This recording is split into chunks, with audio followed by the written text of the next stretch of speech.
In regards to like judges that we need to bring up at this current moment, we're gonna need Wit, we're gonna need Amdir, we're going to need Sway for everything, we're gonna need Slim, we're gonna need Mob, and that should be about it. We just need all those people up here, all of you smart, brilliant individuals, to come up here. So we've got Sway for everything. That's one of the judges. Now we need the other 5. Hopefully, Wit's sober enough. I think she is. But let's see who else. I'm looking for judges. Is Wit drunk? That was like one of my like neutral judges. We told her to be light on the drinking. But she said that she could take some shots and still be able to judge the debate correctly. Come in. I don't think that she's drunk. Hopefully the shots. She's not drunk. Guys, she's not drunk. She just. I was again, these were shots in the beginning of the debate. Look, what didn't even drink anything. 2 hours ago. Hold on, guys. Hold on. I'm glad Wit is okay. Hey, hold on. No, I'm glad you're okay. I'm talking, bro. Hold on. Anyways, these shots were again, like, hey, so I could explain. Hey, look, so I could explain. Hey, look.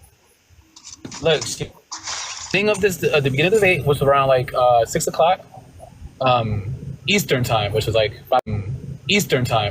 5 o'clock Central. So, no, she's fine. Yeah, she's fine. Yeah, I'm fine. Stop judging me.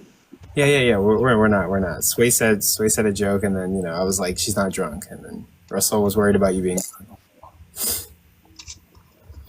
But okay, so we got Wit, Amdir, Sway. Who else are we? Is that everyone? Oh no, we need Slim. I can text her. I have her number.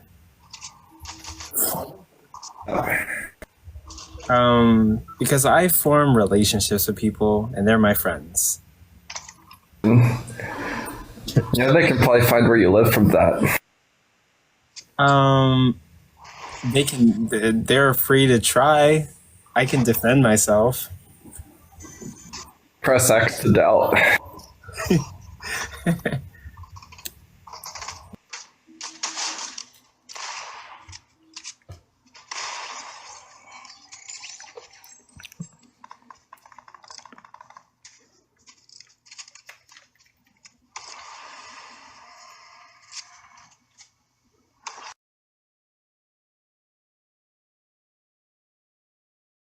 Take like one more pre-debate shot.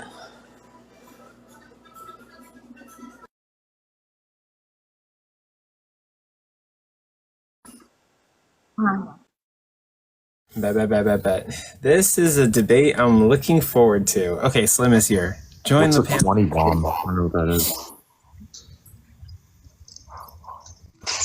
Okay. So we have both of our contestants. And we have all the judges.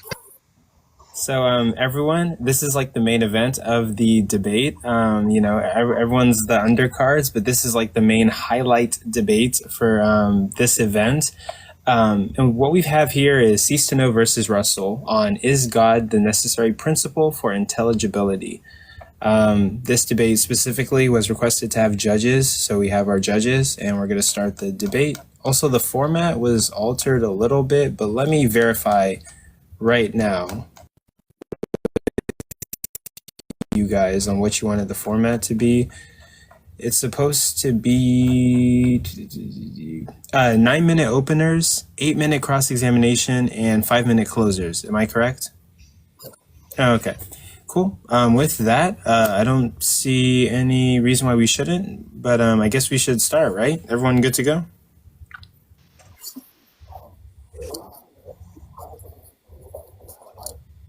You guys want to open?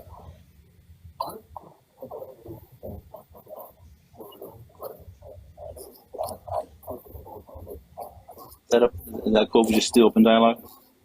Do you want to do one round of cross-examination and then make the second one like open dialogue, like 16 minutes open dialogue? Sure. That's fine with me. Yeah, that's fine. Okay, we can do that. Let me write that down.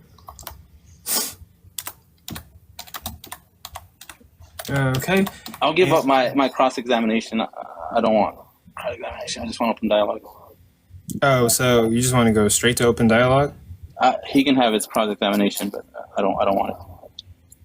Okay. Or we can make the whole thing like open dialogue, I guess. Like 8:16. That'd be 32 minutes of open dialogue.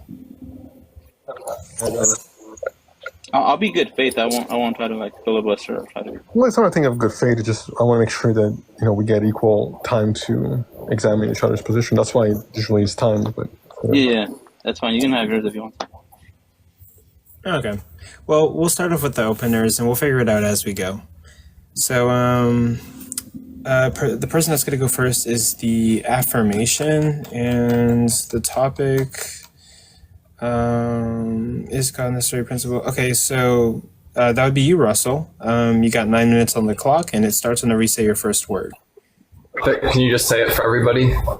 The topic is God the necessary principle for intelligibility? Cool. Everyone good to go? ready? What's the topic, sir? Is God the necessary principle for intelligibility? All right, got it. Okay. And Russell, your 9 minutes starts whenever you say your first word. All right. Good afternoon, everybody. Today, we're about to debate whether God is a necessary condition for. Sorry, can you guys hear? Sorry, I got to change my. Can you pause it really quick? Yeah, I paused My headphones are kind of acting up. Can you guys hear me pretty good? Yeah, we can hear you. Okay. I can hear you. Can everyone else hear him? Yeah. Cool. Okay. I'm start over then. All right. So today we're gonna discuss whether God is the necessary for us to have knowledge. Today, on my debate, I'm actually gonna touch on revelatory epistemology versus autonomous epistemology. How we ground our knowledge of truth. I contend that revelatory epistemology rooted in God's divine revelation offers a virtuous framework that coherently justifies knowledge. In contrast, autonomous epistemology relies solely on human reason, traps itself in a vicious circularity, unable to justify its own foundation. Revelatory epistemology holds that true knowledge is grounded in God's revelation, scripture, and created order, and reason as gifted from an omniscient creator. It acknowledges human dependence on God's authority for certainty. Autonomous epistemology conversely assumes humans are the ultimate arbiters of truth, relying on reason, senses, science, without any transcendental standard. The key issue is the circularity. All the worldviews assume starting points, but if that starting point viciously circular or virtually circular. Revelatory epistemology is virtuous because it's just only giving an identity of who God is, and as it wouldn't fall under the category of vicious epistemology. So, sorry, I got my notes. So when we ground our knowledge in an infallible God, we are able to have certainty. So my attempt tonight is to kind of point out how all worldviews will run into some issues, right? Only the God worldview, only the worldview where God is the ultimate truth maker, where God is revealing truth to us, is the only way that we can escape this circularity. So the main focus that I want to focus on is, obviously we're going to get into it a little bit more, but I want to show that my worldview shows that it's logically possible that a God exists. right? There's no logical contradiction with God existing. If Cease might try to push back on that, but I think that God existing is logically possible. It's also logically possible that God would use a mechanism in which he would reveal truth to the individual. And by this revelation, a lot of people get this confused. A lot of people think that this revelation means that we have to pray to God about like every single thing. But this revelatory epistemology actually breaks up into two different categories. One of them would be general revelation, which is just stuff that we know through logic, through rules that God has imposed in reality, right? Science. This is just general revelation, and everybody has access to this revelation. So even atheists that deny God are able to use this revelatory epistemology. The second category would fall into special revelation. This is something that we would see through prophets, through scripture. And this is logically possible that God would use this system to be able to reveal stuff to us and set up a system where we can know truth. We can know these truth with 100% certainty, because if God would use the system, he would reveal these truth in a way that's impossible for us to deny. One of the critiques that I'm going to expect is that atheists think that we also have fallible senses, that our senses would somehow undermine this revelatory epistemology that God imposes upon us, right? But the way that we overcome this is that we don't only focus on our senses, we also have intuition, we also have spiritual experiences, we also have a priori knowledge. So I want to get into it. I want to show how logical, how strong this position is. But I also want to really attack the atheist position. Under my worldview, I used to be an atheist. The reason why I stopped being an atheist is because I noticed that every single person has a different worldview. So one of my questions to Cease will be, what makes your view more true or better or more objective than Amdir's? Or what makes your worldview better than Mob's, right? What's the symmetry breaker between you and other people? What makes your mind supreme or somehow more truth apt? I really want to get into this. I want to be able to expose atheism as a bankrupt epistemological framework. And I want to defend this position. And with this, I'll end.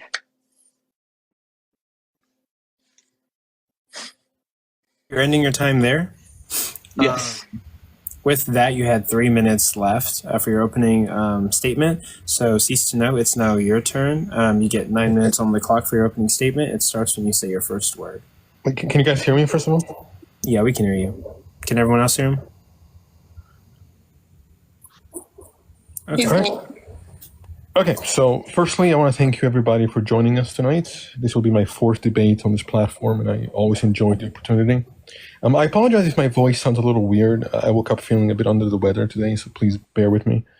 Tonight's debate topic is God is a necessary condition for intelligibility. By the end of this debate, I'll have proven that this claim is utterly laughable and without merit. So those who hold this view call the argument a transcendental argument for God, otherwise known as TAG, and here is the argument. If there is a transcendental unity for intelligibility, God exists. There is a transcendental unity for intelligibility, therefore God exists. Before I keep going, I want to make one thing crystal clear to the judges and the audience listening to this conversation. Given the topic, the burden of proof is on my opponent to show that his view is necessarily true, not just possible, which Rasol mentioned in the beginning of his speech there, but necessarily true, right? Meaning that for him to discuss my worldview here is utterly irrelevant to proving the necessity of his. The second he shifts the burden of proof onto my worldview, he has already lost. The second he asks to compare my worldview to other worldviews, he has abandoned the point of the entire debate, which is for him to prove the necessity of his worldview. So not only does he have to show that my worldview is false, but that all other worldviews are impossible.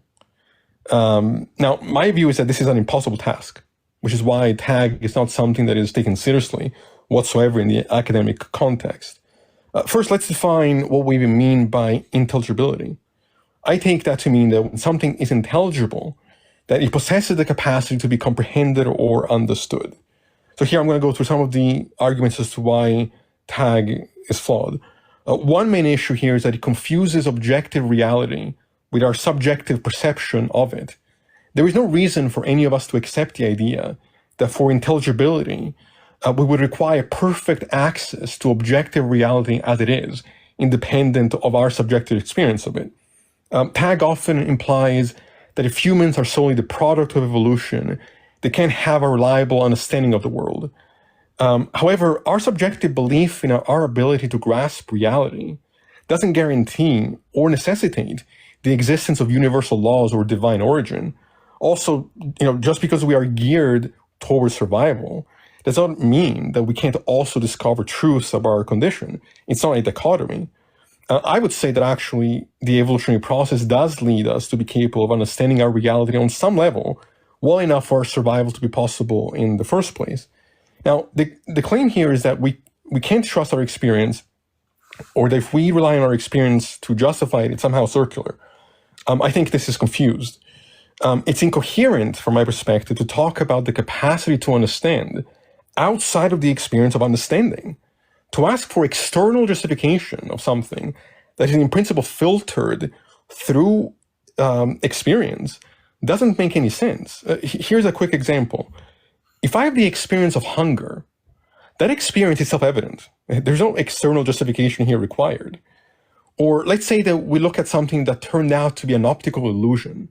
Well, guess what? Yes, our senses may be limited, but here's a context in which we corrected that error still through our senses.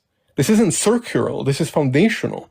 This is a way to show the reliability of the tool of perception, however limited or flawed. Any claim Rasol wants to make against the credibility of the senses is ultimately self-defeating, because it would also apply to his experience about revelation. I have no reason to accept the idea that a God couldn't be a God who deceives, or that what he calls a revelation wasn't some idea instilled in him by aliens, or that his idea doesn't correspond to reality, right? This is just confused. Another issue with tag is that it's what we call affirming the consequent, which is a faulty form of reasoning. It means that the argument starts with the premise that certain aspects of reality are true, and then concludes that God exists to make those truths possible. Without concludes that God exists to make those truths possible, without succeeding in justifying the necessity of that God. In other words, it's his view that's circular, not mine. His view relies on the existence of God to prove the existence of God. His view relies on the existence of God to prove the existence of God. For example, if the argument claims that logic exists because God exists, and that God exists because logic exists, that's what's circular. So he confuses what's circular with what is foundational and what is self-evident, and how epistemology can relate to all those concepts. I briefly want to discuss Immanuel Kant, who's a German philosopher of the Enlightenment, when he pointed out something that I think is relevant to this discussion, which he calls the noumena versus phenomena distinction. In his philosophy, phenomena are the objects of our experience, the world as we perceive it, while the noumena are the things in themselves, the ultimate reality beyond our experience. The phenomena is organized by our minds through space and time, making them knowable, while the noumena remains fundamentally unknowable. Although unknowable, the noumena is the ultimate reality that underlines this reality and gives rise to our perceptions. This means that while our senses have our limitations, we can still say something meaningful about epistemology and intelligibility. Keep in mind, I have no reason to believe this underlying reality has to be a God, none whatsoever. Let's address, real quick, I don't know how much time I have, but let's address this concept of unity. The fact that we can't be certain that the patterns we observe remain constant, or that there are these limitations to our senses, or even ambiguity about the correspondence of our experience to an external world does not equate to a lack of grounding for intelligibility. Understanding our reality well enough to successfully navigate our reality does not require the certainty. While it's true that I can't verify the ontology or the nature of my experience, maybe I'm a brain in a vat, maybe I'm dreaming, I can still derive truths within the context. Even in a dream, I can be certain of what is happening in the dream. So if it's raining, for example, in my dream, it will still be a true statement to say that within my dream, it is raining. Another thing I want to point out real quick, this was proven by Descartes' cogito all the way back in 1637. I think, therefore I am, right? I cannot think without also existing, as the one entails the other. This means that even if I can't be certain of the nature of my experience, I can still be certain that I exist in some form or another. It's unclear why the theist believes that some transcendental order is required here. I'm sure that we're all used to dreams that can change drastically from moment to moment in very unorthodox ways. And even in a context where that happens, we can still make sense of each moment to moment, even if that order doesn't remain the same all the time. Another flaw that I'll deal with in the time I've left is how his perspective is all completely self-defeating. They're putting doubt the tools that they're using to even propose or presuppose God in the first place, while simultaneously saying that these tools can't be trusted. It's just one unjustified claim after the other. Perhaps the worst claim is that all this can be grounded and known through special revelation, but Rasol has no way of showing that what he calls special revelation isn't purely imaginary, or like I said earlier, instilled in him by an alien, or just a false worldview. He's done nothing to show the necessity of this God that he claims is the founding for all of this. The last thing I'll say is this. This is just a confusion about what logic is in philosophy.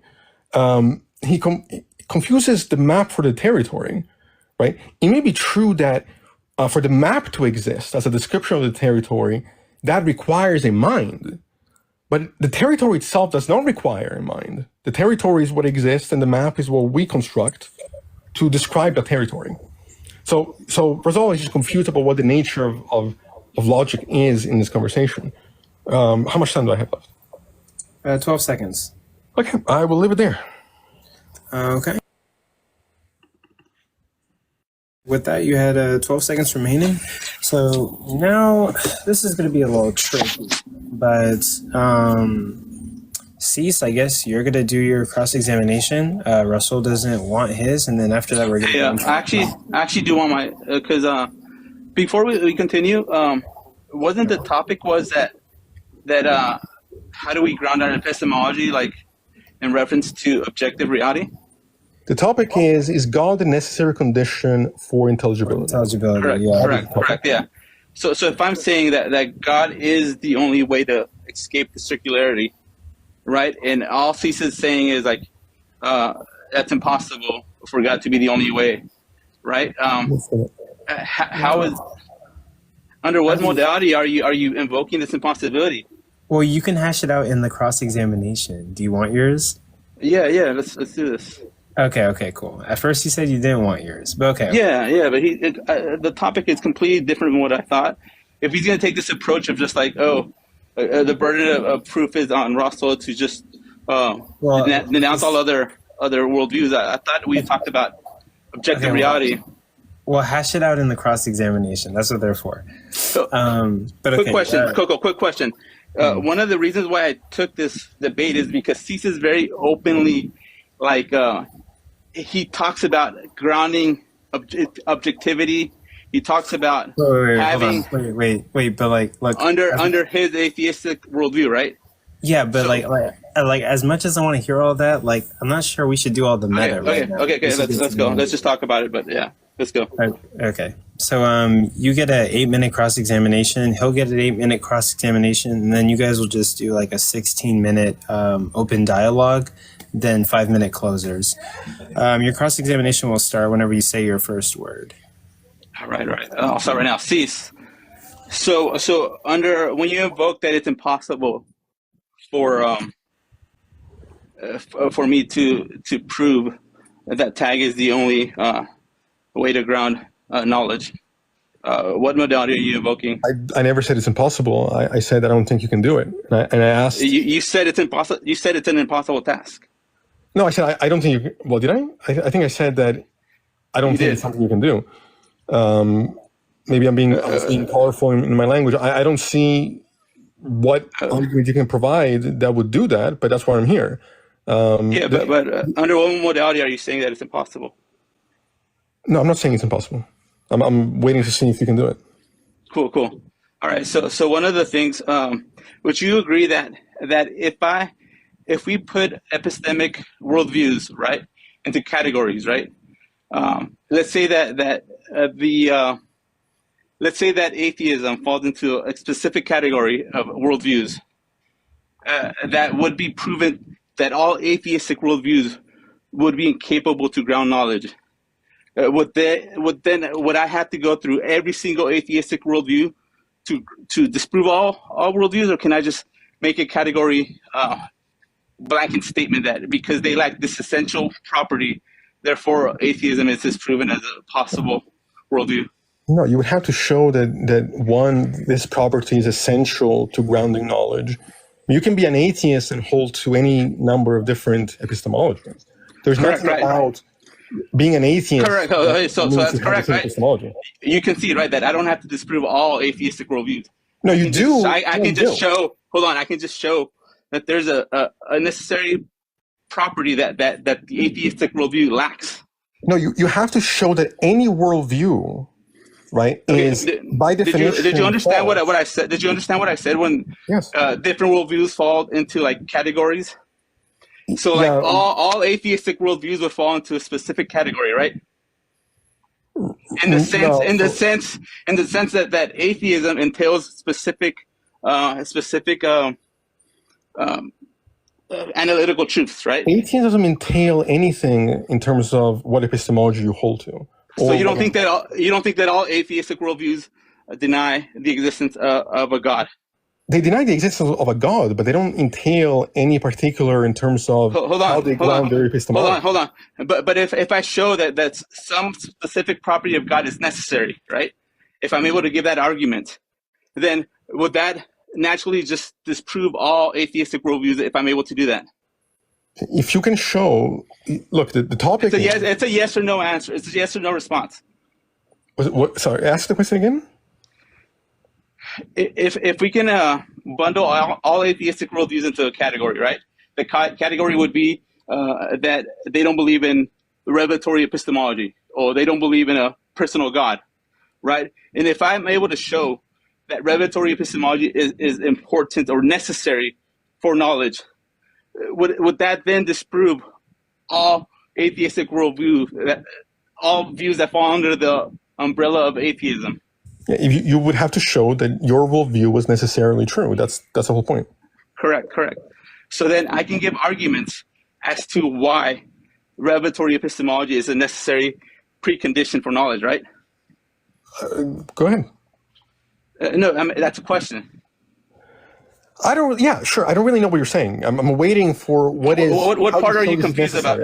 Hold on. I'm asking you a question, though. If I prove the necessity of something, will that then prove that all atheistic worldviews are false? Yeah, if you could show that what you're saying is actually necessarily the case, then sure. Correct. Go ahead. And can I also say, if I run an argument that shows that all atheistic worldviews run into this viciously circular epistemology, right? That negates knowledge of objective reality, would that also conclude that all atheistic worldviews don't have epistemic access to objective reality? None of this, and actually I'll amend my first statement, because now I think I understand what you're saying. I think I didn't understand what you were saying.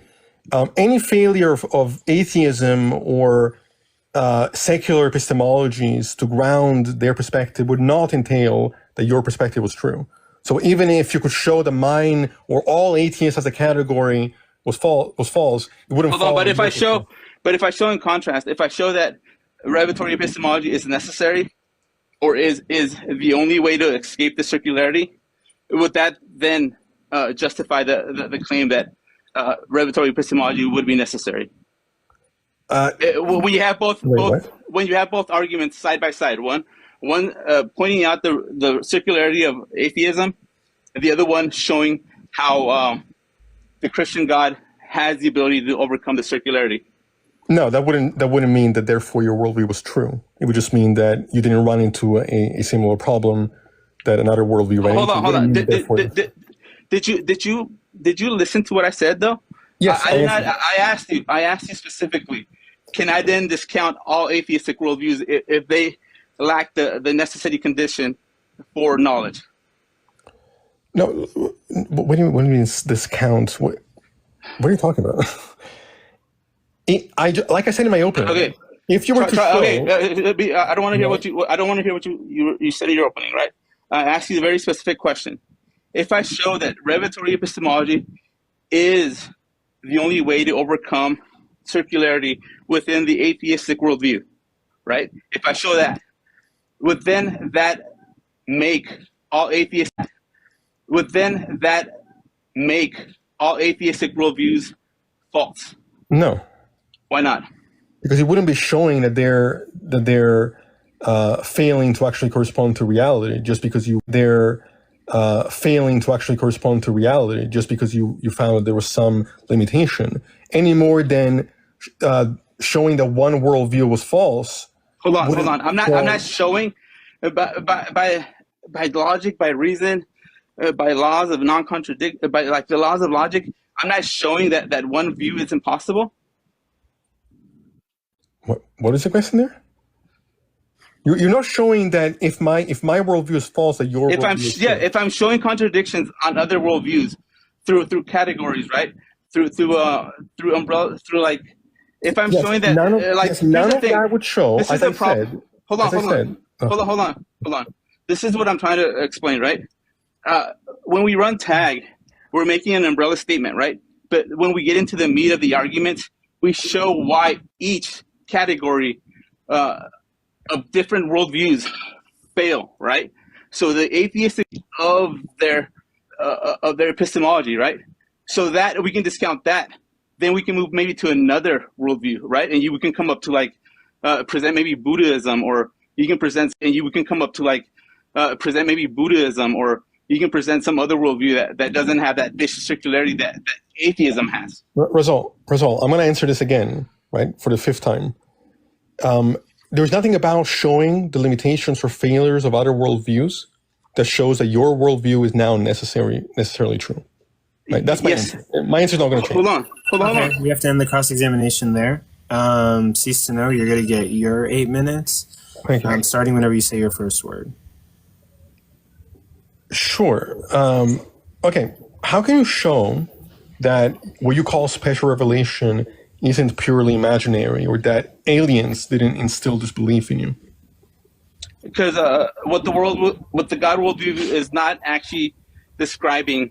What the God worldview is actually describing is the initial cause of the universe, right? It's not focused on like aliens, or because aliens wouldn't really address the initial necessary cause of the universe.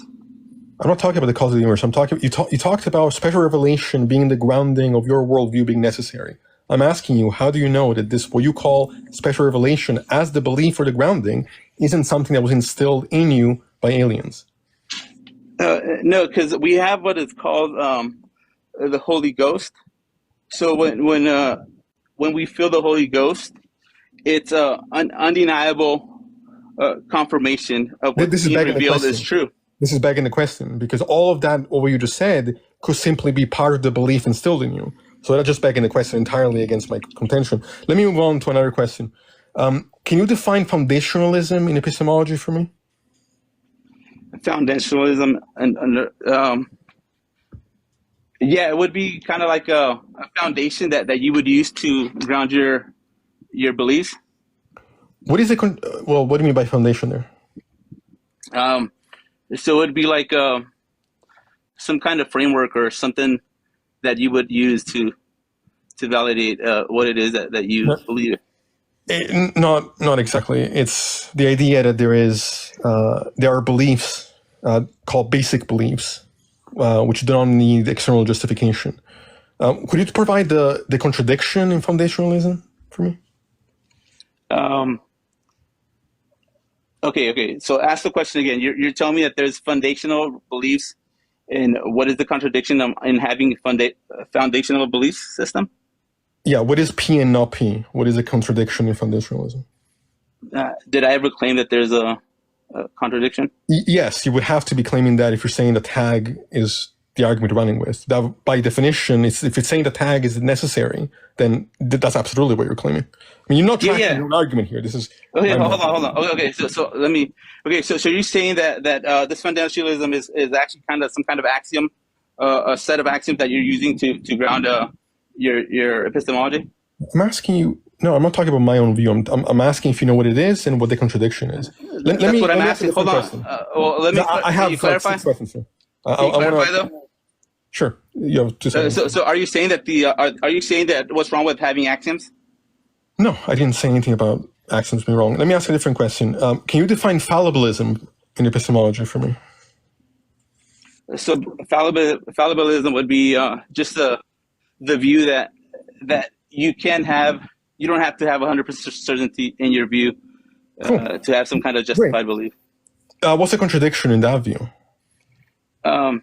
I think it's contradictory. Well, no, it's not contradictory only when you claim objectivity. That's the only contradiction that. Okay, it's not contradictory. I want everybody to hear what he just said. It's not contradictory. Okay, let me ask you a different question. Can you define? But this whole argument is messed up because we're talking about objective reality. We're not talking about anti-realism or some other view that you're bringing it up. We're talking about intelligibility, right? That includes. We're talking about knowledge. We're talking about knowledge. Yes. Right. Fallibilism is a theory of knowledge. Foundationalism is a theory of knowledge. Let me ask you another question. So how do you ground your knowledge without certainty? Let me ask you another question, because this is my time to give you questions. Can you define what internalism is for me? No. Please help me understand what it is. No, it's fine. No, I don't need to. Can you define what coherentism is for me? No. Okay, let's move on to a different thing real quick. Because your contention is also with grounding logic, right? So do you know that there are non-classical logic systems that also exist beyond classical logic? Yes, sir. Okay. I'm aware of those. What is intuitionistic logic? Could you define that for me? No. Are you gonna ask me what is model logic? No, I'll get to this. Is just I'm just trying to understand your background knowledge in this context. So what is modal logic? Modal logic would be, I think, is it like the possible worlds? Is that correct? It talks about necessity, possibility, allowing for reasoning about knowledge, belief, and time. Don't worry about it. Do you know what many valued logic is? No. I don't. Do you know what fuzzy logic is? I'm aware of fuzzy logic. Yes. What is it? It's saying that there's variables of like truths, right? What is it? It's saying that there's variables of like truths, right? The truth isn't just like dichotomous. Talks about how there's different degrees of truths. Yeah, there can be partial truths where statements can be partially true or partially false.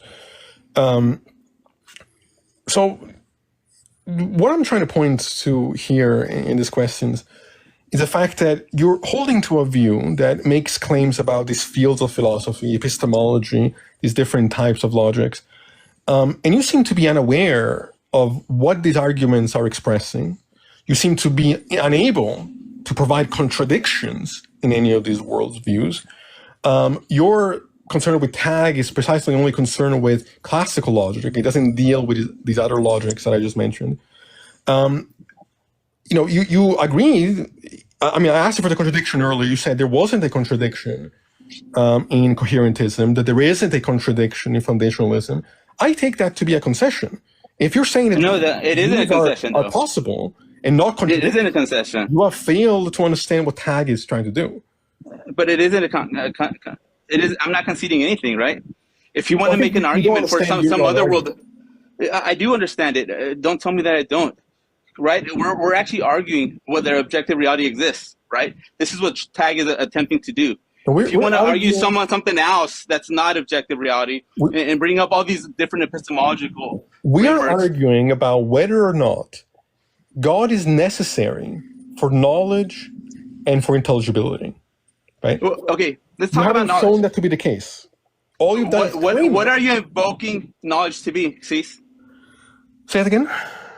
What is knowledge?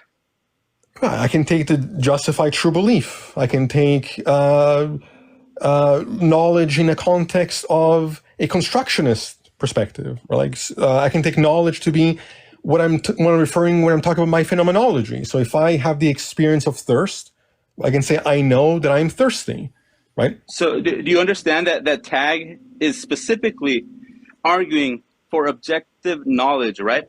Knowledge of objective reality, right? If you want to bring some other worldviews that aren't trying to make objective claims, I don't know what the fuck you're doing with this. I don't know what it is you're trying to show that I don't know these worldviews, right? They're not addressing the actual issue on hand. If your claim is that knowledge exists independent of our experience of that reality, what you're saying is not coherent. Finish your last sentence. Certainty of objective reality is not required for intelligibility or knowledge. Right? If you're defining those things as certainty, you're just confused about what the topic even is.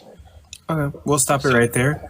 So both of you guys have done your cross-examination. We're now going to move into a 16-minute open dialogue section. I do have to probably enforce that, like, if we get into a stalemate where, like, you both are not answering each other's questions, I am going to have to step in and force you guys to answer questions so we can move forward or keep it going. Because that could happen in this. So let's try to answer each other's questions and make the conversation productive. But I guess it starts whenever both of you guys say go. Go. Go. All right, so I think, Cease, you might be confused with what Tag is attempting to do, right? Tag is attempting to say, hey, that objective reality exists, and only the Christian God has the necessary properties to ground this objective. Christian God has the necessary properties to ground this objective reality, right? You bringing up other worldviews that aren't really focusing on objective reality does nothing for Tag. Yeah, so all these other worldviews are concerned with objective reality and our relationship to it and what we can say about it and our limitations or successes in discussing it, right? So it's not that it's not concerned with it, it's entirely concerned with it. What I'm showing in this conversation is that none of these other worldviews that are not defining knowledge as being dependent on God to have are contradictory. They're all views without addressing God at all. And if you are saying that these views are not contradictory, and if you are saying that these views are not contradictory, that's the actual contradiction, right? Because you're using your own autonomous epistemology to make objective claims, right? That's not a contradiction. Viciously circular. Yes, it is. Yes, it is. What is a circular? Yeah, because you're saying I don't have certainty, but I'm going to claim certainty, right? Because objective reality, when you claim objective reality, it's a certainty claim. I don't. Some people will try to argue that no, you can have different degrees of certainty. You don't have 100% certainty, and you can still make this objective claim. I think it's nonsense, right? You either have certainty of the claim or you don't. If you don't have certainty, then you don't get to claim objective reality. No, this is not the case. So first of all, you don't need certainty to talk about objective reality, and there are ways in which we can be certain about that reality in relation to our experience. What ways? What ways? I want to point something out real quick. Hold on a second, because you said something here that's ridiculous. You're saying that my view is circular or viciously circular. You haven't shown any contradiction. You haven't shown any circularity. It's actually your worldview that is circular. Yes. You're saying I did show it. I'm going to show you why your worldview is circular. But I did show circularity in your worldview. You asked me a question, right? You said that I haven't proved your worldview to be circular, right? Correct. The circularity in your worldview is that you are the person observing reality, you are the person processing these observations, and you are the person that is making the conclusion of these observations, right? Is it possible that your conclusion is wrong and you are convinced that it's right? So none of that is you have not shown circularity in any of that. Hold on. I'm asking you a question. Is it possible? Is it possible to use your own senses to validate your senses? Yes, that's not circular. It's foundational. That's what I was pointing to. That's viciously circular. No. How would you know if your senses were actually reliable or not? Well, you thought your senses were reliable. You thought your senses were reliable, but they ended up to not being reliable. I gave you in my opening multiple examples of this. I can go through it again. One, if I have the experience of hunger or thirst, right? The experience is all that's necessary for me to be able to make a truth claim, which is in this case that I am hungry. There is nothing else required there to talk about a state of affairs. Second, it is your worldview that's circular because you are assuming God in your conclusion about knowledge to begin with. Right, so you're projecting circularity where it's actually your worldview that's circular, not mine. Now, if you're making the claim that it's objectively true that you're hungry and nothing else, this is not the discussion we're having. We're talking about the reality of the universe around us, right? Whether God exists, whether it's physical. This is what we're focusing on. We're not talking about Rasol, experiences of Rasol, hunger or experiences, right? You're confusing circularity with what's foundational, right? If I want to see... No, I'm not confusing you are, absolutely. I'm not. No, I'm absolutely, you're confusing. I'll explain to you why. No, I'm not. If I want to see if a pen works, I pick up the pen and I write with it, right? That's not circular. You literally, we're talking about knowledge in the context of our experience of our reality. Right. See, that's going to let me ask you. Senses. Let me ask you a question. Right? Because obviously, if you have some experience, your experience is valid, right? But when we come to stuff like physicalism or idealism or arguments about consciousness, or morality or concepts, universal concepts, right? Mm-hmm. This is what we're focusing on when we talk about these subjects, and you saying I'm not talking about you being hungry. No, we're talking about intelligibility. Hitting your elbow on the door, right? Well, we're talking about the totality of the worldview, right? We're talking about. How do you make a claim? How do you make a claim without having anything to actually justify? Whether something is right or wrong, right?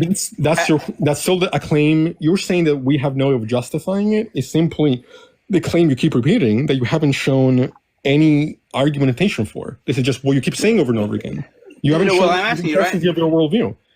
Well, I'm asking you, right? If you make the claim of hey, God doesn't exist, or something is true or not true, how do you determine whether something is true or false? What's the symmetry breaker? Cease. The topic of the debate is whether or not God is necessary in order to make that determination, right? You just saying that God is necessary, but you're saying show that it's necessary. But you're saying that God isn't necessary. Hold on. You're shifting the burden. You're saying that God isn't necessary for these things, right? This is your claim. That you're saying that I haven't proven, right? But then when I ask you, okay, this argument is about objective reality. How do we know what's true, what's not true? I gave an argument that in the past that ultimate truth maker would make truth knowledge possible, right? Without an ultimate truth maker, all reality becomes fragmented, right? Your view would be different than your view would be different than other people's view, right? These are without an ultimate truth maker, what determines truth? Cease? You're stacking. I'll answer that, but I want to point this out to the judges and to the audience. You stack that you're justifying your perspective. Give me 1 second. I'm having an internet issue. Hold on a second. I paused the time so we can fix the internet issue, and people are saying that the audio is lagging.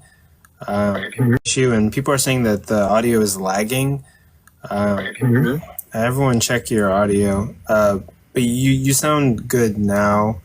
Okay. I was having an issue. Quick. So we can talk about truths in a number of different contexts, right? We can talk about truths in terms of being justified in our experience of an external world. And that's why I mentioned Kant, right? Because he talks about the relationship between the noumena and the phenomena.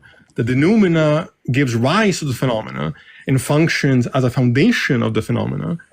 But nowhere in that do we have to assume that the noumena is equatable to a God, right? So that's one perspective. Okay, hold on. But hold on.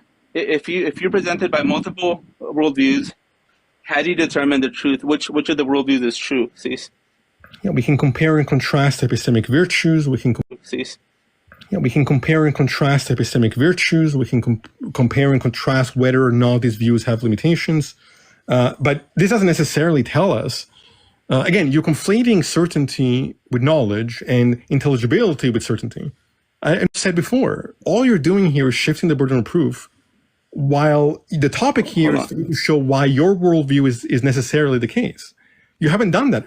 You again, this is what pre-suppers do. They shift the burden of proof onto other people because they can't defend their own premises. I have, though. I have. You haven't defended anything. In my worldview. Yes, because I showed that it's logically possible that God exists. It's logically possible that God can reveal truth to us, right? That doesn't it's show that possible that He can do it in an infallible way, right? There's no contradiction in my worldview. Right? It escapes the circularity. Unless you want to claim, like under your worldview, unless you claim that you have some kind of like, obviously, like all atheists would agree that you have limited knowledge, right? In order for you to make some kind of objective claim. You don't even know the modality you're engaging with here, right? We're not talking about what is possible. We're talking about what is necessary. Tag says that God is the necessary condition for knowledge. Not that it's a possible explanation or a possible account, but that it is the necessary account. Saying it's possible is irrelevant because that's not the topic. No, but it is a topic in the sense that the only way to escape circularity would be this argument, right? You haven't shown my views to be circular. You've only stated it's circular. I've given you multiple. You haven't given a symmetry breaker how you determine whether something's true or not. I did. I gave you. First of all, I gave you multiple versions of how we can talk about truth. Right? They are. I don't care about talking about truth. I want you to give me a definitive. Give me a syllogism on how you determine what's true or not true. You seem to not even understand the context. No, hold on. Cease. I don't want you to shift. I don't want you to run. I'm not shifting anything. You're the one shifting. Okay, you're saying that it's possible for you to come to knowledge of objective reality, right? Without God, it's not necessary. Rasol, I'm saying that it's necessary, right? Now I'm asking you, what is that method that you're going to invoke? That I'm going to invoke for what? How do you come to knowledge? Cease. How do you come to knowledge without Why are you asking, truth maker? So again, I answered this already. I said we can compare and contrast epistemic virtues when comparing worldviews. Right? I take a foundationalist approach. Right? After you compare and contrast, how do you determine which worldview is right? It is after you compare and contrast. How do you determine what is the argument that to do any of those things, God is necessary? Because that is after you compare and contrast. How do you determine which worldview is correct? What is the argument that? Because again, you just said I asked you a question. I asked you, Cease, how do you determine what's true? And you're like, oh, it's easy. I just compare and contrast worldviews, right? And so what the fuck? What does that mean? Like after you compare and contrast worldviews, then what? So again, you don't seem to be tracking, right? The topic. What are you? No, I'm not gonna let you do that. I'm not gonna let you do that, right? You're not gonna do this little weasel, right? Yeah. You made a comment. You said I asked you, hey, Cease, how do you determine truth? And you said, well, we, compare and contrast worldviews. And then what, Cease? Then how do you determine after you compare and contrast worldviews? Then what's the method of truth that you seek to validate worldviews? I don't know what you mean by determine what truth in what context here. How do you determine what's objectively true? What do you mean by objective? Do you mean mind independent? Because nobody's making. Why are you asking simple questions? Do you know what objective reality means? I'm trying to get clarification. You know what it means. What you're asking. Yeah. How do you determine what's objectively true? By objective, do you mean mind independent? You know what objective means. Dude. Stop asking stupid questions. We can use those words in multiple ways. Okay, how do you determine what's objectively true? Okay, repeating this question doesn't tell me how you're defining objective. So I'll give you how I take objective, right? In this context, that there are some universals that we can come to an understanding of, right? That there are patterns that emerge and that we can call this a truth about our experience of the world, right? But again, none of this is relevant because the topic here is the claim that God is necessary, right? My worldview is I'm not irrelevant. gonna let you weasel. I'm not gonna let you weasel, right? Right. Yeah, Rasol, I said that. I said. I said that. I gave an argument. I gave an argument, right? I gave an argument to the judges. Judges listen to this conversation. Look at the background. I gave an argument, right? The I gave an argument. Listening to this conversation, look at the background. I gave an argument. God the necessary principle for intelligibility. I gave an argument. One of that's getting mixed up. I give an argument. I give an argument that I can categorize certain worldviews into certain I can put them in categories, right? You made a claim. That's what I can show that certain worldviews will fall into very specific categories. You made a claim that will undermine epistemic access to objective reality, right? This is not just a universe, just a blanket statement. Oh, God is true, therefore everything is false. No, we get into specific arguments of why each other worldview fails. And I gave you a chance. In regards, I gave you a chance to. So I asked you, how do you determine truth? So, Rasol, I gave you a chance to provide the contradictions in just a few of the worldviews. Why won't you answer though? Why won't you answer? You didn't know what those worldviews were. Why won't you answer, Cease? So I am answering. When I asked you, how do you determine the truth? You said we compare and contrast worldviews. Then what? I gave you a foundationalist approach to talking about knowledge. I talked about truth in multiple contexts, right? And why we can talk about truth regardless of a God existing. I gave you the comparison between the noumena and the phenomena. You think talking about truth? Word that I'm saying. This is the problem. Do you think that talking about truth is the same as being able to make truth claims? By talking, I mean establishing truth claims. I mean justifying truth claims. I'm talking about justifying true beliefs. I'm talking about what is even true. What's that justification? You seem to be confused between ontology and epistemology as well. By the way, I gave an argument how my worldview can justify. You didn't give an truth, argument. Right? You made a claim. Right. At no point. I gave an argument at how my worldview can justify what was the premise? What were the premises and conclusions? Because I didn't hear an argument. I heard stacking of claims is what you did. No. I made an argument that the Christian God is logically possible, right? I made a claim that the Christian God, it can logically reveal truth to us. I also made a claim that he can do it in a manner that's undeniable to the individual, right? I don't even know what that last thing you said means. I don't even. Yeah, it means that it's something that you know to be true, not because of your reasoning. It's just something that's intuitional or something that's just known instantly, right? Like analytical truth, it would be like. Concepts, stuff like I exist. I'm not hearing an argument. It's something that you know, right? So this is logically possible. Under my worldview, I'm able to justify a method for me to obtain these truths, right? And now I'm asking you. You say that this worldview it doesn't prove anything, and I'm asking you, okay, how do you justify truth? So hold on a second. Again, I want the judges listening to this to be aware of what's happening, right? Because he just saying that God does these things is not an actual argument. Okay, these are just claims. Hold on. This is something that's in our doctrine, though. This is our doctrine, though, right? What's the contradiction of this worldview? So there are two things here. One, where's the contradiction? topic of the debate was not whether or not your view is possible, but rather that it's necessary. Finish your last sentence. Yeah. So you defending possibility is not tracking the topic of the conversation. Right? No. Worldviews are possible and not even contradictory. It doesn't mean that they've justified the necessity of their premises and in conclusion. We're going to end it there and go to closing statements.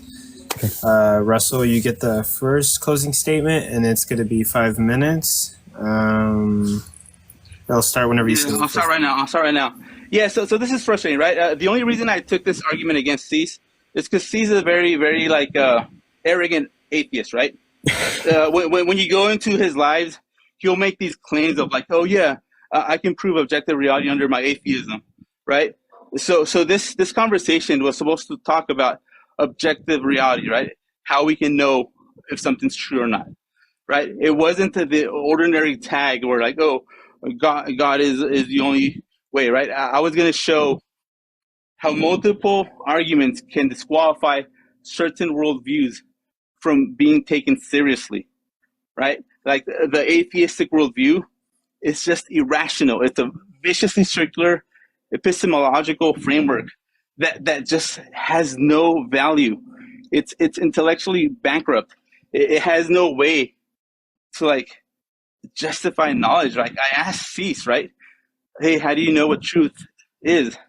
Oh, he gave some stupid ass response of like, oh yeah, we what did he say? He said we contrast worldviews. What the fuck does that mean, right? What does that mean? After they compare and contrast, how do they determine the truth, right? So my attempt tonight was to show that the Christian worldview is logically possible. Not only is it logically possible, but it's been revealed to us that this is the way that God operates. And it was also showing that specifically the atheist worldview cannot justify truth. It cannot. It's circular. It can't even come close to what the Christian worldview does. And then Cease tried to go into this whole ask me definitions of like different worldviews. What does that have to do with anything, right? Like we're talking about objective reality, and he's asking me about other worldviews that are not really addressing objective reality, right? It was a frustrating conversation. Cease was just being a weasel. He wasn't engaging with the conversation, and that's my closing statement. Okay, I'm ending your time. You had 2 minutes and 43 seconds left on the clock. Ceasetoknow, you have 5 minutes to do your closing statement. It starts whenever you say your first word. Sure. So here's my response. Right? We heard a number of claims, none of which were even remotely justified. First of all, the topic was not whether or not God is a possible explanation for knowledge or intelligibility, but rather that it is the necessary condition for those things. So for him to talk about possibility, it's like you don't even know what argument you're trying to defend here. Number two, I proved in this debate that you don't even know what epistemology is, because I asked you some of the most popular talked about theories of knowledge, theories of truth. I wasn't moving away from the topic. I asked about those epistemic perspectives. You didn't know what they were.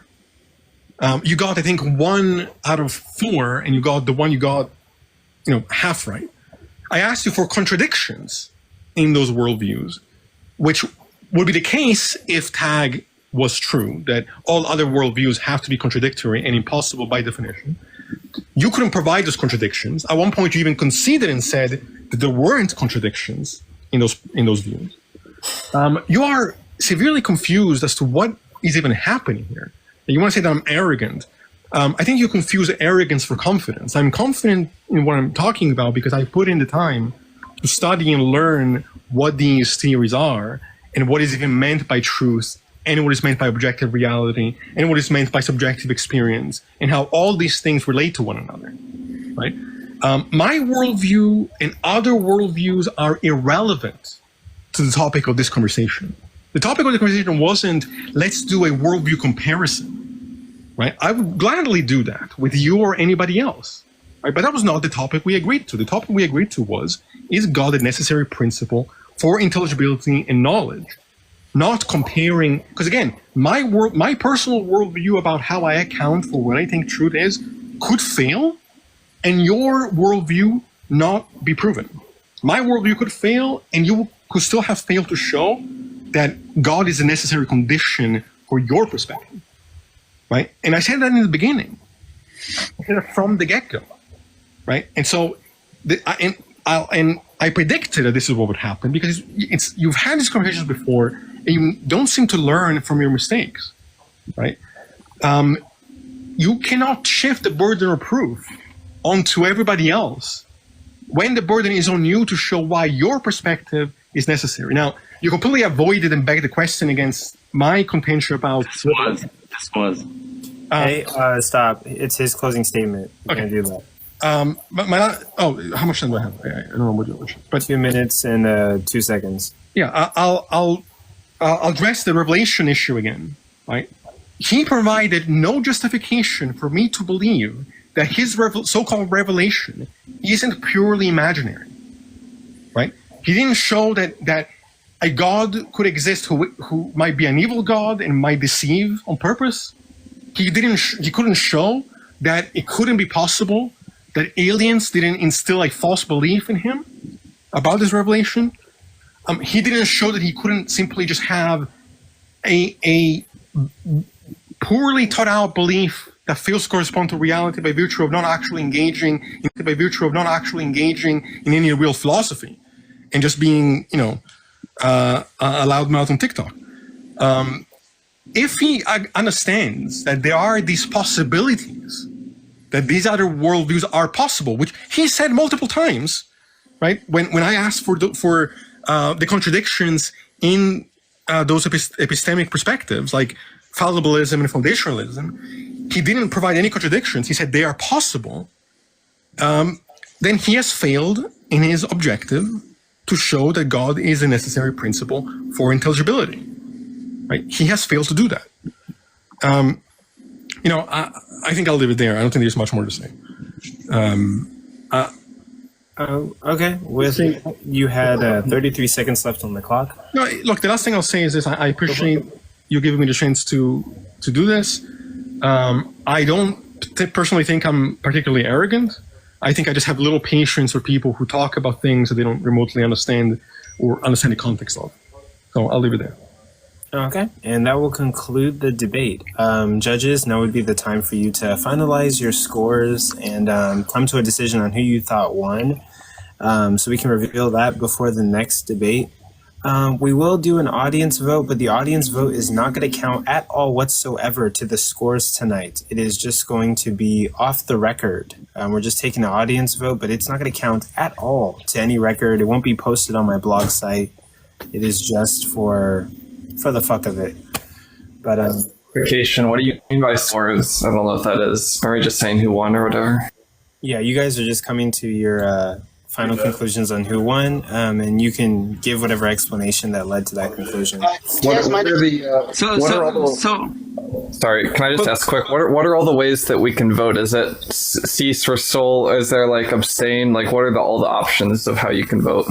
You can say cease, Rasol, or I guess you can abstain, but I guess that would just be like a tie between the both of them. But I'm just curious about the parameters, but okay. Also, do you have to give explanation, or can you just say who you thought won? You just say who you thought won, but explanations would be like explanations are welcomed. Hey, do you guys mind if I go first? I'm here at the airport to pick up my family, and I just want to kind of get my judgments out of the way, if that's okay with everyone. Yeah, you can. While we're doing that, can Ahmad please put up a poll for like who won, either Rasol or Cease? But go ahead, Sway. Excellent. So, right away, Rasol's opening about revelatory epistemology and claiming that others are circular, that God is a truth maker, to skip circularity, that there's no logical contradiction in God existing, that general revelation, which is the logic rules in science, can be intuitionistic and a priori knowledge, and that special revelation is through prophets and scripture. And so that atheists that think otherwise is obviously going to be circular. So Rasol made some good points in his opening. I didn't see any contradictions, so I value that as a 6. I give pluses for positive statements. I give pluses for positive statements. Cease went into claiming that tag is without merit. That was a burden of proof shifting, that God is necessary, and that the question is God necessary, not possible, and he definitely stuck to that. So I actually gave the opening to Cease. For the cross-examination, Rasol and Cease, I put them as a tie. Rasol did stall a little bit, but also held Cease accountable to his questioning. And then during Cease's cross-examination, he also held Rasol accountable and dominated in his half, but I scored it evenly. And then for the 60-minute dialogue, Rasol was engaging. I thought that was really fantastic. There was a burden shift, so I subtracted a point from there. And that actually gave the advantage to Cease by 1 point, according to my tally. And then in the closing statement, Rasol, you were doing pretty good, but you went ad hominem a few times, so I consider that a fallacy. And my tally is that Cease also won the closing. So for an overall tally of Cease having many more points than Rasol. But I do want to say that both of you did fantastic. I was very proud of Rasol in avoiding the majority of ad hominems throughout the discourse. And just so you guys know, how I tallied my how I give you guys a judgment. I judge you on the definition of clarity. I judge you on logical structures, burden of proof, the quality of your argumentation, including ontological, epistemic, or metaphysical soundness. If anyone used empiricism or evidence, which I think was avoided altogether, avoidance of fallacies I already stated, the responsiveness in rebutting and addressing the opponent's core claims, which I believe both Rasol and Cease did a great job. Conceptual precision, which I gave to Cease because he was clear with his terms and distinctions between the two categories. I think Rasol, if he studied just a little bit more, I think you could really get on point with your debate tactics. Both of you guys used fantastic philosophical tools with modal logic and presuppositional distinctions. There was plenty of engagements and counter arguments that I thought were fair and had a certain depth of rebuttals. There was a respectful rhetorical tone and fairness, so it didn't detect too much metaphysical or meta-analysis during the conversation. So for my opinion, there was intellectual integrity. There was clarity and accessibility for the audience to track, in my opinion. There was persuasiveness on both sides. Theological and philosophical depth, so I think was pretty healthy. So the intelligibility itself, I feel like Rasol did just maybe not meet the mark quite a bit since he wasn't able to prove that God is necessary as opposed to possible. The performance under pressure for both of you, I think, was fantastic. You both managed to avoid circularity. Yeah, I think overall you guys did a great job. So that's pretty much my judgment there. So you guys, great job, guys. Okay, that's one judge to Cease. Thank you for your candor. Sway for something. Any judges want to go next?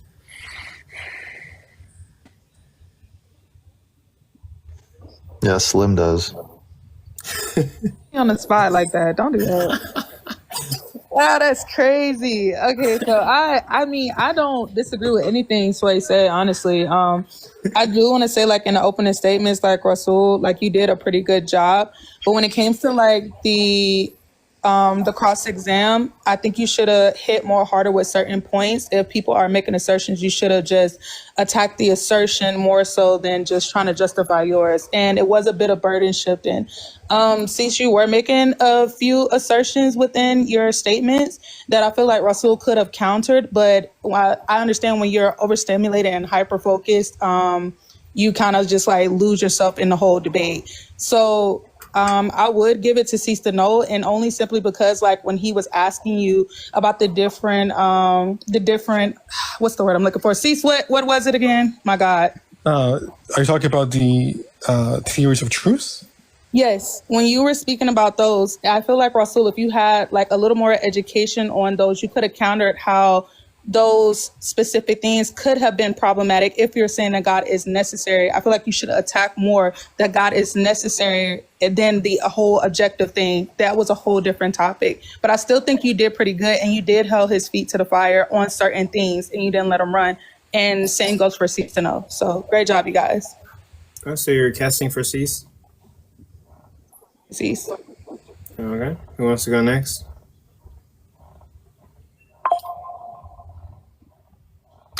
Okay, just pick someone. Oh, damn dear. So the debate, I'm just going to be quick. The debate proposition was, is God the necessary principle for intelligibility?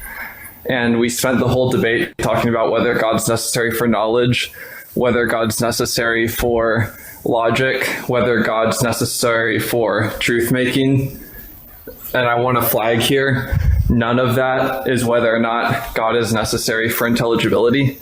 And I hold both debaters accountable for keeping it on topic, and if it's not on topic, bringing it back to topic. And when we spend an entire debate and don't even touch on the debate proposition, I can in good faith give it to anybody, and for that reason I'm going to abstain.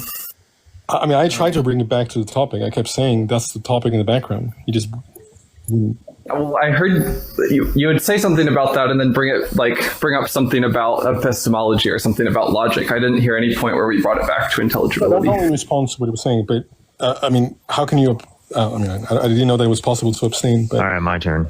Okay. Go ahead. So I just judged each section. The openings were good. It was close. I gave that a tie. The first cross-exam, I give that one to Rasol. And then when it was Cease's turn to do the cross-exam, I gave that to him.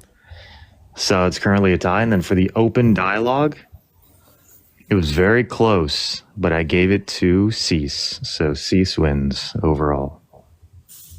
And that is my judgment. Okay. So, Wit, it's your turn. What do you got for us?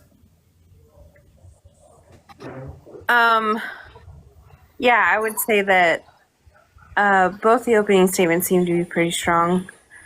But I do feel like the topic wasn't,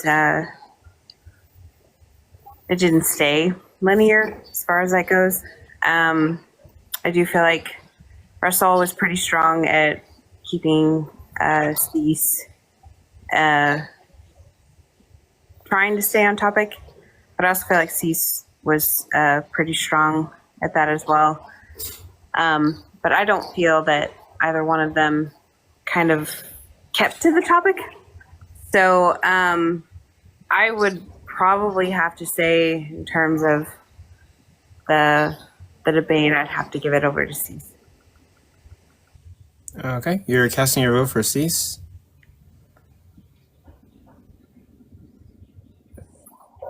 Okay. Well, do you guys want to hear the results of the debate? I'm looking at the judge scores, and officially what we have for the judge scores is Sway for Something said Cease, Slim said Cease, Amdir abstained, Mob said Cease, and Wit said Cease. So by a 4 out of 5 voting, Cease would officially be the winner for this particular debate. I think both opponents did really good. And honestly, I was looking forward to this debate. Out of all the debates, I think it was a very good debate. We're a little bit behind, so we might go over. Can I ask a question quick? Sure, yeah. We could do like 10 minutes of audience questions. I'm just curious. What is the audience polling for this? I'm just curious. Did someone screenshot it? Please send it to me. Discord it to me. It was 97 or 96 point something % for Cease. But we're not going to count it for the official record. No, I know. I was just curious. No, Cease. It's the judges' votes that counts. But quick question. So Cease had no position that he had to defend. He just sat there and say, "Nuh-uh," and that was his win. That wasn't what I did. I'm the one that was trying to keep it on topic, right? You kept going from necessary to possible to other worldviews. I kept. The "nuh-uh" got you the win. Just saying "nuh-uh" got you the win. Well, I mean, no. The fact that you failed miserably to defend your position. Hold on. All you argued was that God wasn't. I haven't proven that God is necessary. That's it. But guys, that's the topic of the debate. What do you mean, guys? No, there was a topic, right? I saw circularity in your worldview, and you couldn't even defend it. I don't want you to feel like that you just did this terrible job and you didn't hold your stance, right? But the topic was, is God a necessary principle for intelligibility? Not if it's a possibility. We understand that it's a possibility. But I showed circularity, right? And he said there is no circularity, right? And I said, hey, there is circularity, and he just kept running, and then when I put him in the corner, all he did was just gyrate, right? He didn't say anything. About a debate about the debate. Quiet down. Yeah. You didn't show circularity, and actually, again, I did. I'll leave it to everybody listening. But I went into detail to show the difference between circularity, foundational, and self-evident, and why mine is not circular. Okay, right? But guys, it was circular. Guys, you didn't do anything. Okay.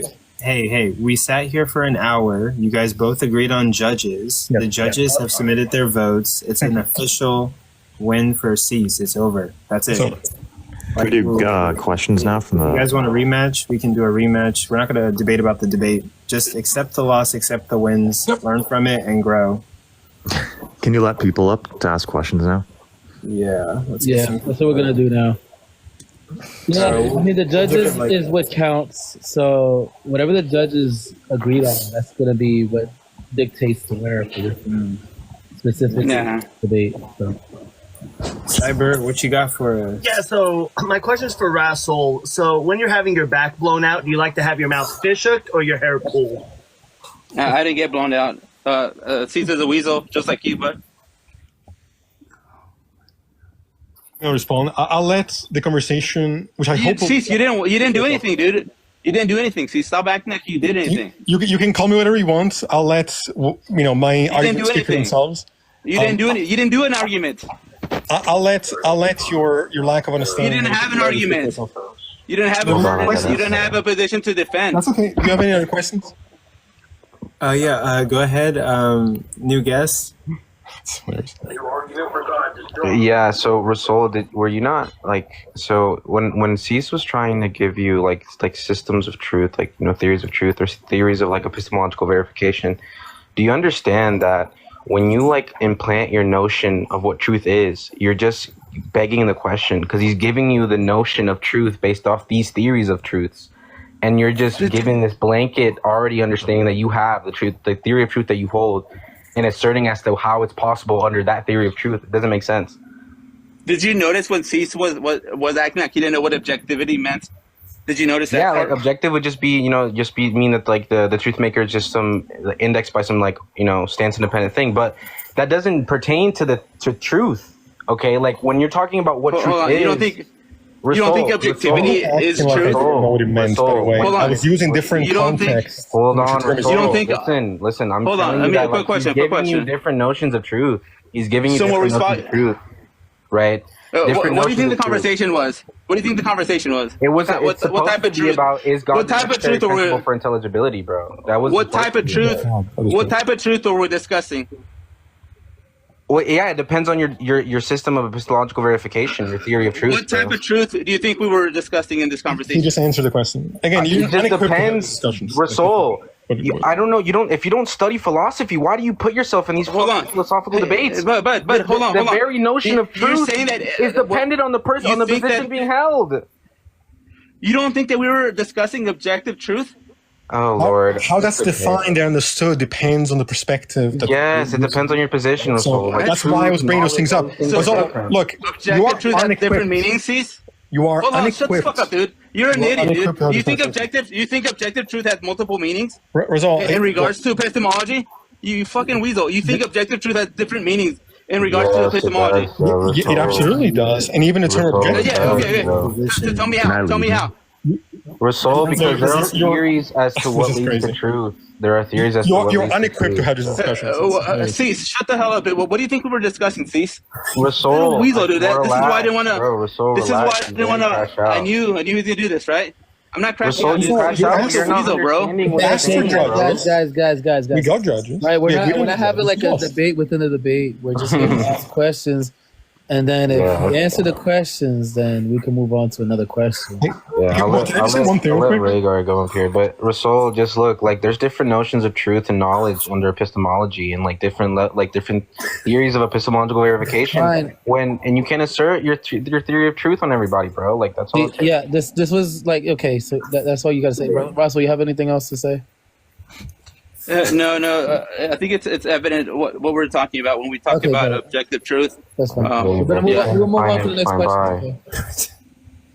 Let's go to the next guest. Yeah.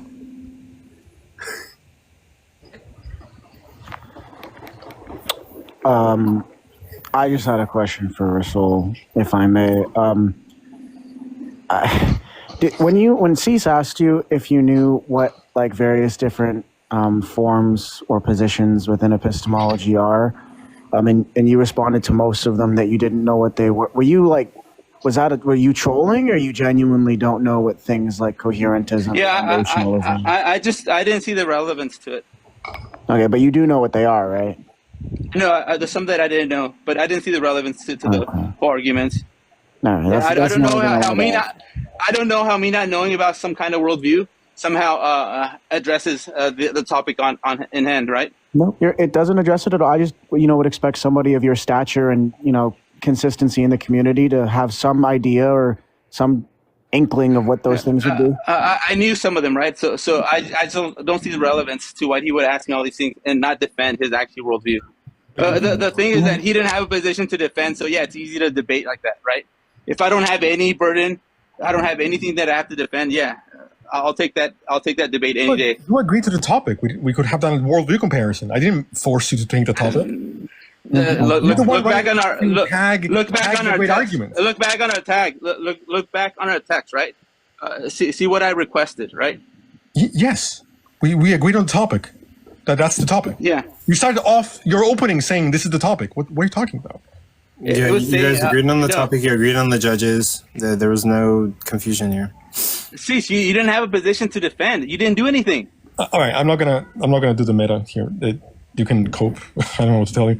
But you didn't do anything. Does anybody have any questions for me? We're not having a debate about the debate. Okay? I got a question. Let's just hold on. Wait, Kerry was first, and then the problems next after that.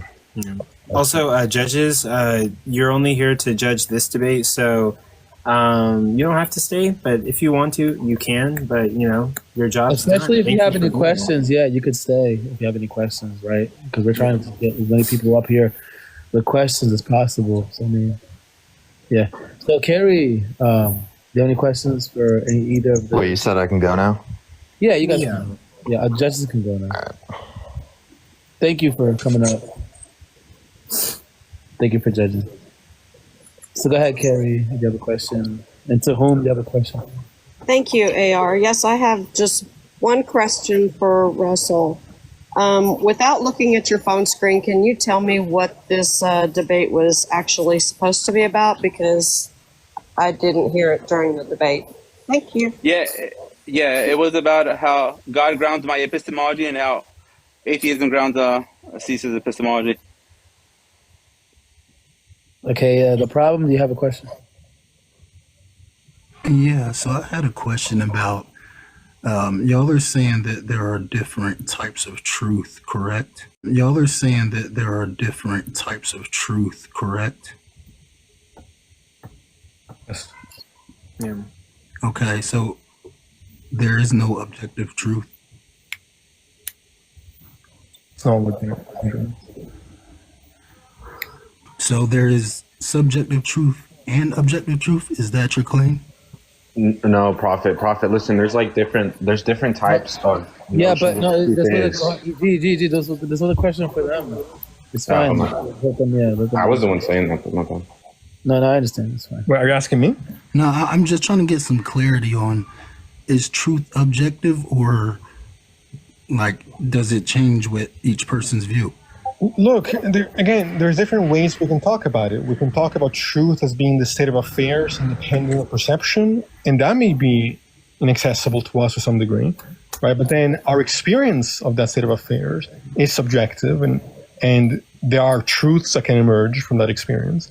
There are logical truths, there are mathematical truths, there are phenomenological truths, right? We can talk about truth in all kinds of different contexts. What truth do you think we were talking about? Hold on, Rasol. Hold on. So you're saying that truth changes? I don't know what that means. What are you? Truth changes in what sense? Like truth. Do you hold truth to be something that corresponds with reality or pragmatic? Both. We can talk about truth in both contexts. We can talk about multiple kinds of truth. I know you want to answer, but I mean, sorry. So you saying that truth can be pragmatic and it can correspond to reality? Yeah, I'm saying that we use the word truth in different contexts to mean different things, and all I was trying to get to in this conversation was: is God a necessary condition for all these truths, right? And he couldn't do that. Okay. Well, yeah. So there's a problem there, because if truth can be pragmatic and correspond with reality, those are two diametrically opposing statements, which is breaks the law of non-contradiction. So it's a logical law fallacy. No, this is. Can I just they're diametrically opposed. What you're trying to explain? Like, listen, to problem solver. Look, there's theories of truth as to what truth means, right? The notion of truth that you're trying to espouse. Did he ask you the question, Chief? Hold on. So, like, whenever you... This guy's not even debating. I'm not... But whenever... Yeah, his question was for Cease. Are you glazing him because he can't have an answer? If truth corresponds to something that corresponds to reality... Hold on. Right. Yeah, so you're saying that truth changes. Wait, So you're saying that truth changes, correct? I didn't kick him. That wasn't me. I don't know who that was, but hold on. I wasn't me. That was I didn't. Kind of just bitter because I exposed This is wild that they don't know what truth. But Kai, that's just sad. I'm just trying to get some clarity, man. Guys. It sounds like it's a contradiction. It's not. Hey, hold on. The problem. You were just hold on. Wait. We're not here to have a debate. We're just here to ask questions and get those questions answered. Did he answer your question? All right. So it sounds like it's a contradiction. It needs some clarity there, but I just want to ask: are the laws of logic objectively true? The problem solver. Listen again. When you say that truth corresponds to reality, talking to Cease. Actually, yeah. You guys have one. Hold on. The problem. Just ask one more question, and then we can move on to like G. If G will ask. Yeah, that was my question. I just wanted to ask: are the laws of logic objectively true? Yeah, I'll say two things. One, what I said was not a contradiction. I said there are different contexts for truth. That's not a contradiction. As far as the laws of logic objective, that's an incoherent statement. The laws of logic are subjectively constructed. They are mind dependent. However, what they're describing may be objective if you take a realist position on logic, right? So that's going to break the law. That's going to break the law. That's going to break the law of identity. Also, the law of non. No, that's not breaking anything. Both fallacies. But we need so to. you just deny logical laws by saying that they. I'll explain to you why. Hold on, guys. Please, everybody. Mute up. Okay, so we're gonna mute up now. The problem. Did he answer your question? Okay. But actually, really quick, the problem, you can just DM him, but we should probably start the next. Yeah, we should. Did you come up here for another question, or Kai? Did you come up here for another question? No, he was asking to see something I said. Hold on, Kai. Hold on, wait. What's going on? I was up here first. Oh, sorry. Okay, Christian Carl, go ahead. I was up here first. Yeah, I'm sorry. I forgot that you were there. Go ahead. Yes, you do. My name's Carl. What was the... Oh, wait, you're breaking up. You're breaking up, man. But, we should move on. Yeah, you're breaking up. Honestly, I thought I was going to make a claim for God's necessity, and Cease was going to try to counter it. That's what I thought was going to happen, so... Guys, Cease was going to try to counter it. That's what I thought was going to happen, so... Guys, I got to read this up. Fuck this line. I got to head out. I think Kai wanted to ask me something. Go ahead, Kai. Yeah, just from your paradigm of does truth exist, and in what sense, material or immaterial? Yeah, in my paradigm, truth exists in a multiplicity of ways, which is why I mentioned earlier, it can exist as a state of affairs. It can exist in terms of logical truths, mathematical truths, phenomenological truths. And what was your second question? The other part of the question? Material or immaterial? Yeah, I don't think that would be a physicalist. Is material? Not in the sense of truth is a thing you touch. That's not what I mean by physical. I just mean a state of affairs of the physical world. That the physical world is in a certain state, and that when we make say propositions about it, we may be corresponding or failing to correspond to what that physical state of affairs is. Again, I'm agnostic on I lean towards a non-reductive physicalism perspective, but I'm not claiming that is the only credible view there. I mean, well, okay, we do have to end it there so we can get on to the next debate. Thank you, guys. I appreciate you giving me the time to do this. Seeing Rasol crash out in that way was pretty entertaining. So. All right, thank you guys for the questions. Thank you for coming up. Thank you for debating on this platform. I have some comments, but I'll save it till after. Okay. We have to move on. Yeah.